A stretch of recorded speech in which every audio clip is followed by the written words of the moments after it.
Encounter is brought to you by the Broome County Council of Churches, where we connect compassion with needs as we inspire growth with dignity. You'll find us in special places throughout the community.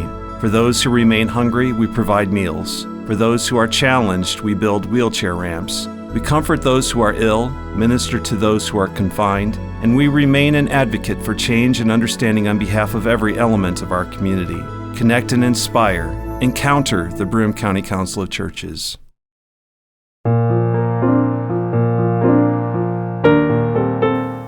On last week's Encounter program, we opened a series that was recorded at a community forum entitled, What Now? Suicide Resources, Prevention, and Grief.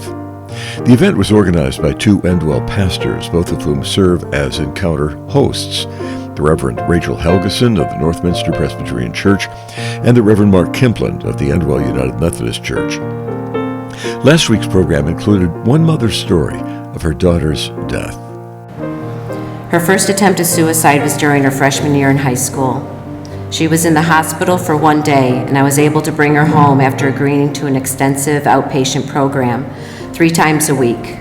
This entailed pulling her out of school early and traveling 45 minutes to her appointments, in addition to restarting the counseling process and new therapists and new treatments. We also heard from Anastasia Spiratos, a behavioral health specialist at UHS hospitals, who shared insight into how we can help when we're confronted by what professional counselors called suicidality. And it gives the opening that it's okay not to be okay. And just being there in that moment, helping them through that temporary feeling, is the beginning of the healing process. I tell patients that I've seen that feelings are like butterflies. They swoop in, they fly around, they hover for a little while, and then they fly off. If we can sit with them, walk with them a mile in their shoes, we can offer help, we can offer hope, we can offer support.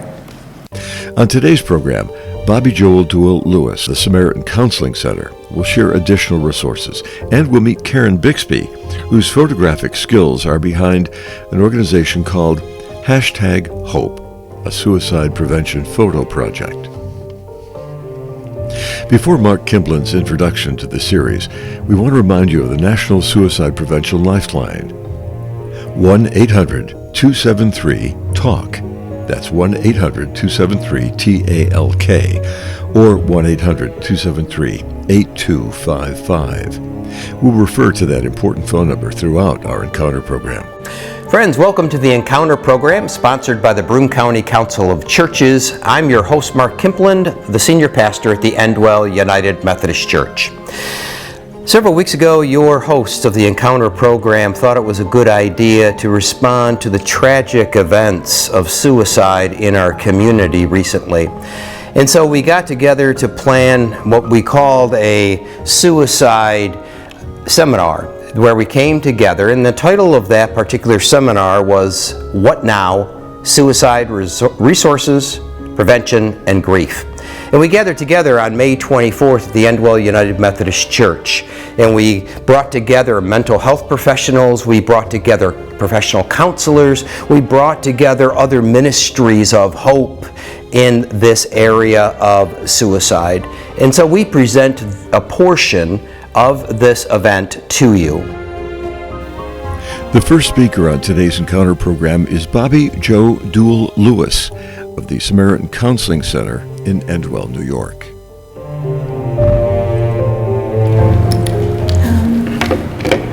So, like Rachel said, my name is Bobby Joe, and I am one of the counselors at the Samaritan Counseling Center, about 1.5 miles away on Main Street in Endwell. And my colleagues, my coworkers are here, Deb and Renee, and they're also counselors that are up here, and they're wearing blue ribbons. So if anybody is looking for somebody to speak to privately for a little bit of support, the people with the blue ribbons are familiar and have a lot of information for you. I volunteered to be part of tonight's gathering despite my own anxiety related to speaking in front of people. because I felt kind of annoying and an urge to be here for personal and professional reasons. I work with a lot of teenagers in the area, and I have been affected professionally with some of the recent events that have been going on here. So that made me say I need to come here and I need to speak with you all so I can share my personal and some of my background. Part of me said, what do you have to share? What do people want to hear that you have to say? But that's some of those cognitive distortions I've learned that they're called when my anxiety is talking to me. So what I tell some of my clients and people that I work with is check your facts. What do you have to say? And I started writing things down so I could say, I've been working in social work since 1998. I've been committed to this community and I care about this community and the people in it, which is what drew me to be in social work across a lot of different areas of social work. I worked for the Broome County Health Department for 13 years with early intervention with families with kids with disabilities. I learned from some of the best professionals that went into people's homes and taught their kids, taught parents, and learned about family systems and the importance of it being about everybody, not just one person, and everybody being important as individuals, but also as a collective unit within the family, within the community. And I moved forward with my social work and came back and did schooling to become a counselor later in life after I raised my family in this area. I grew up here. I graduated from Endwell. I got married here, and most importantly, I care a lot about this community. So that being said, I'm here, like everybody else said, to raise awareness, decrease stigma, and to share my hope. Because I think one of the most important things that I do is recognize when people are running low on their own hope. And I think that that's something that we can do for each other, is when we recognize that, when we stop and be present, when we slow down and be present with each other, we're more likely to recognize it. I thought I'd do something a little bit different because my background is counseling, and maybe kind of practice with you something that I do with clients so that you can have an idea of something you could participate in or not. It's called a resource. It's a safe space. And I think Anastasia commented on one of the most important things about counseling is to be able to create a safe space. And this is something that I do with my clients. So if you feel comfortable participating, it's just a short activity. It's a mindfulness activity, which is about grounding and being present. And it's also a part of DBT therapy, but it's also its own therapy. And so what you would need to do if you feel comfortable practicing this with me is just try to get comfortable in your chair and just relax your shoulders and just notice your breath. And I work with people of a lot of ages, so some people might have thought it was weird that I brought this with me, but I work with some small children and some older children and all the way up through adults, and there's something called box breathing that we do, and it's a count of 4 where you breathe in through your nose to a count of 4, you hold it for 4, you breathe out for 4, you hold it for 4. And some people are auditory learners and some people are visual learners, so I found this fun thing and I actually use it, and I try to say, like, watch as it expands and think of the air coming in through your nose. 1, 2, 3, 4. Hold 2, 3, 4. Out through your mouth. 2, 3, 4. Hold 2, 3, 4. In through your nose. Hold 2, 3, 4.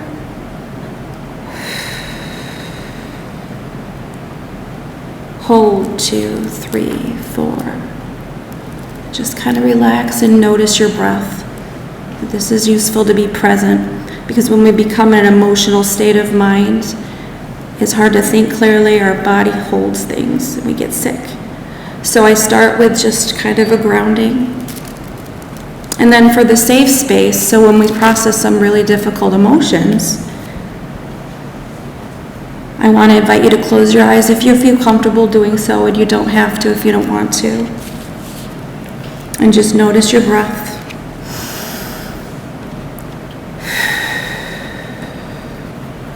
And then I want you to picture a place in your mind, in your mind's eye, any place that's safe and calm and peaceful.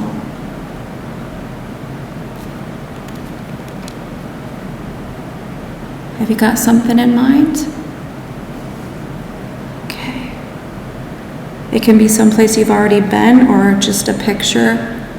I want you to notice then your body sensations, how you feel. What do you notice? Look at that place and look around. What season is it? Notice all the details. Who's with you? Are you alone and content? What do you hear? Are there waves or birds? Crickets? A fireplace crackling? What do you smell? Maybe you smell fresh bread or the salty air. Keep imagining this image and all the sensations that go along with it, and stay with this. As you breathe in through your nose, out through your mouth, your shoulders relaxed. Push them down if you need to. Now staying with the image, picturing it and feeling safe, calmness. I want you to think of a short word or a phrase that can represent this place for you. Some people have told me things like beach waves, the big rock, where they sat and they just looked over the water.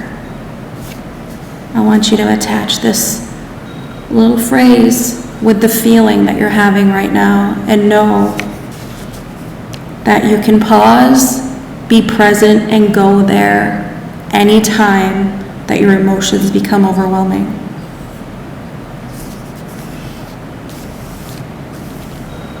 Now I want you to take one last look around and slowly open your eyes and come back to this room and notice. This is something that I learned to do for myself as well as other people because of my own experiences with anxiety. And I went and became educated and licensed so that I can help the people that I care about, the people that I come to care about. And I made some copies of this if anybody wants to take it. It's a script. They can use it other places. I knew people were bringing a lot of resources, so I'm trying not to duplicate. But I thought maybe something experiential would be meaningful. I actually just wrote topics that have been coming up a lot lately. And like Anastasia said, it's labeling your emotions, being present, validation. Nobody's crazy. We're human. We're going through things. Hope. I noticed Karen's shirt first when I came in because hope is my word. I have it one thing on my office door, and the word is hope. And I can't wait to see your project. Karen, you'll meet. She's brought a project that she's worked on for us to watch. Allow. I want you to allow your feelings. Don't push them away. It's a variation on a theme from what the others have said, but the shoulds, community says, right? Bringing you back to your core. It's not about religion per se, it's about spirituality and who you are.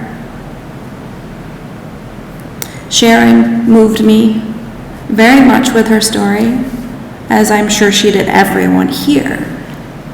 And A Mother's Tale, she talked developmentally through the continuum, and so did Dr. Townsend, from an academic perspective, which when you blend the emotion with the academic, you have a wise mind.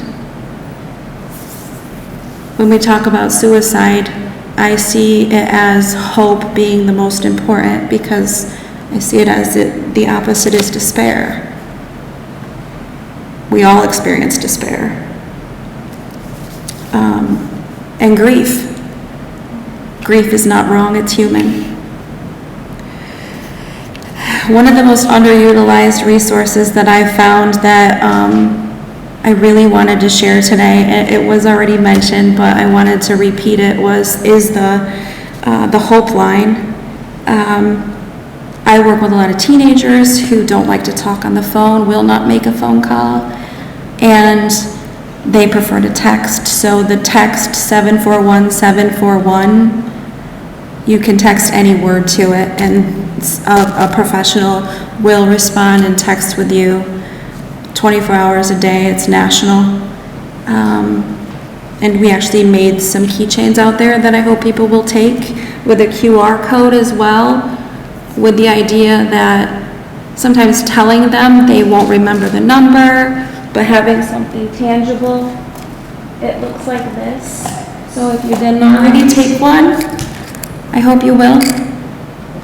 On the one side it has the QR code and the 741-741. On the other side it has a model of grief that some people may not be as familiar with. Most people know about Kubler-Ross, 5 stages of grief. I think that's what we're taught in school. There's one by J.W. Worden called the Tear Model, and it's 4 stages. And it seems to be something that I use more, and it's on the other side. And it's very similar, but it starts with acceptance. It doesn't end with acceptance. In a lot of ways with grief, you can't move forward if you don't first accept what is.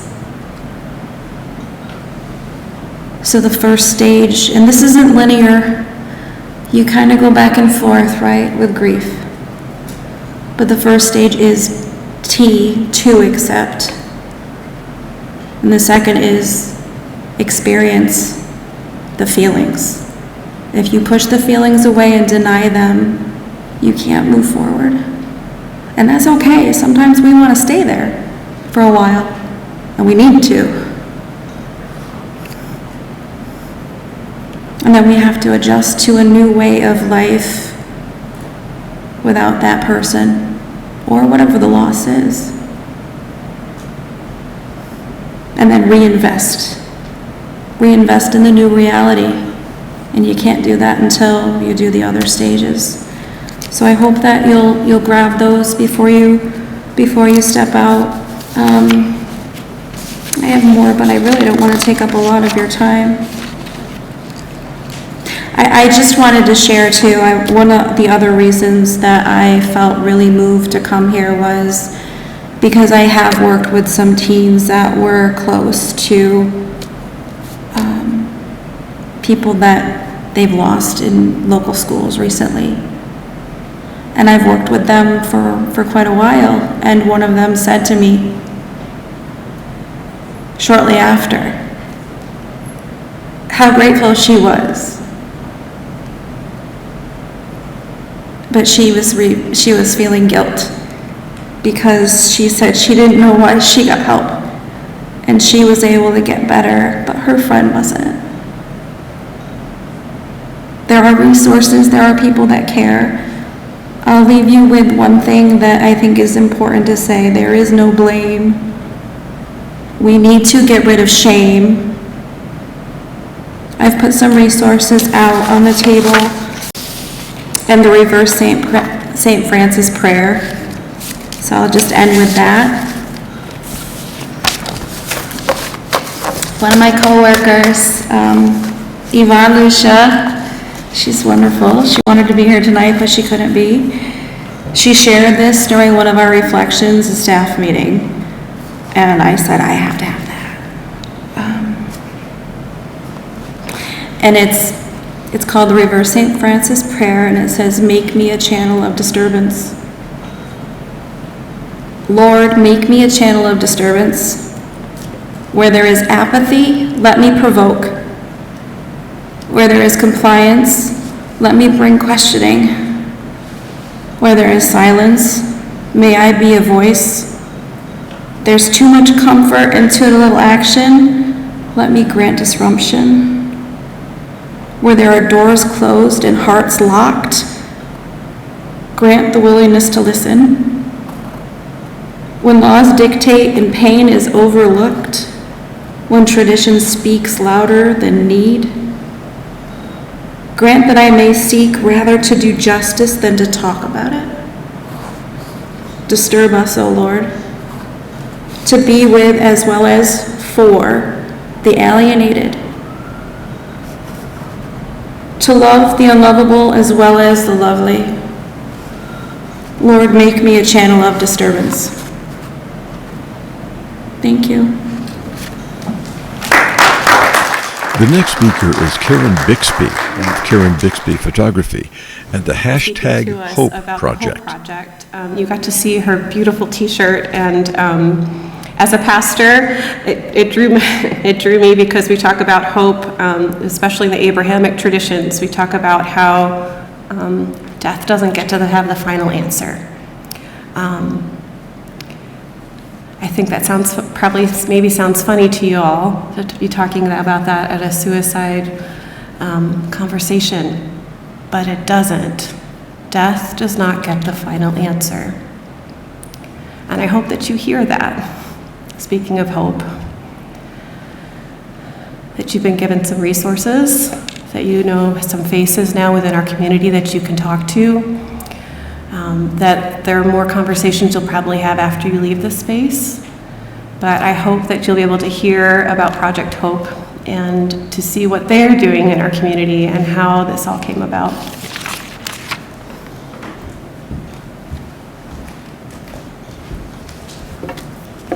Thank you. Karen Bixby of Karen Bixby Photography. My strength is behind the camera, not in front of an audience, so please bear with me. The project is called hashtag Hope, and it's something that I started with my daughter back in the fall of 2018.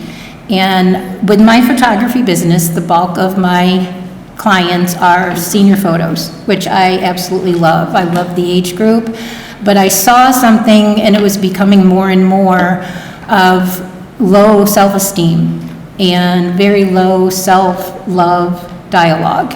And so I was having a discussion with my daughter that I want to do something. I want to do something to empower them. And I went through years and years of, I guess, bashing myself, and I would not want anyone else to go through that. So with the discussion, she at the time was a junior in high school, and she said, well, you know, Mom, next month is September. It's Suicide Prevention Month. And so our wheels started turning, and that's when we came up with hashtag Hope. And the idea was to work at the time seniors, get seniors to hold up positive messages, and use a weapon that teenagers are dealing with is social media, and to use that same tool to bring them encouragement. And so with that, I said, can you get me 30 of your friends? And of course, with the phones and social media, it didn't take her long.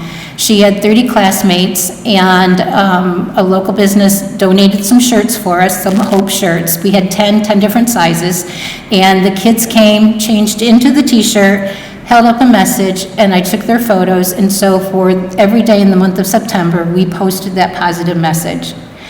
And through that, the first 2 years, we did September, but then I realized depression does not have an expiration date.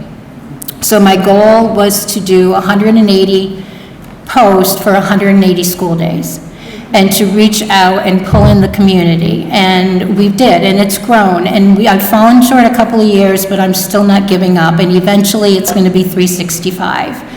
But you're going to see some of the photos tonight. And it is my hope, the word has been used quite often tonight, but it is my hope to empower the teenagers and to change the self-talk, to change the self-dialect, and everything they say after I am, because that's when they start to believe.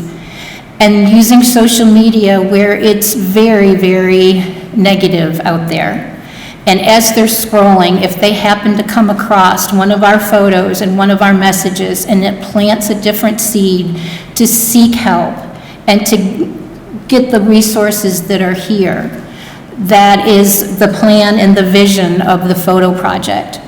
And also with that is to use local teens from local high schools so they connect with their teammates, with their classmates, with their workmates.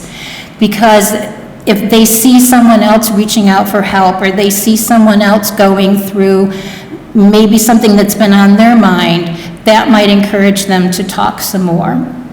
So with that, there are pamphlets in the back there that if you'd like more information, I would love for you to reach out.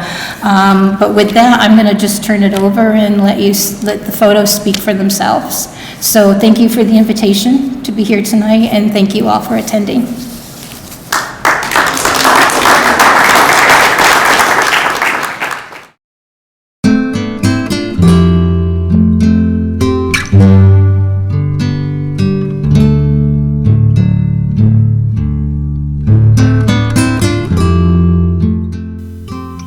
Karen Bixby was describing the #Hope Suicide Prevention Photo Project at a recent forum on suicide prevention, resources, and grief, co-sponsored by the Endwell United Methodist Church and Northminster Presbyterian Church in Endwell.